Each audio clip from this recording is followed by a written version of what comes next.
dañuy ne lu waroon am la rek loo xamante ni duma ko mës a fàtte mooy suñu voyage bi ñu mujjee def Corée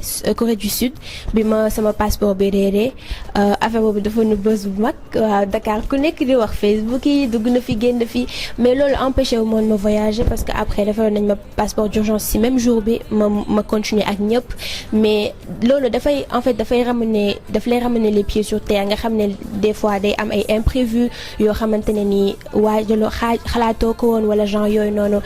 donc lépp rek lu ñuy def da nga ciy sant yàlla gërëm ko parce que mooy loolu daal àdduna bi am solo. Who would think that love took the time to see we'd be better together, you and me? Who would think that love let us find a way? Never found nothing better, no baby.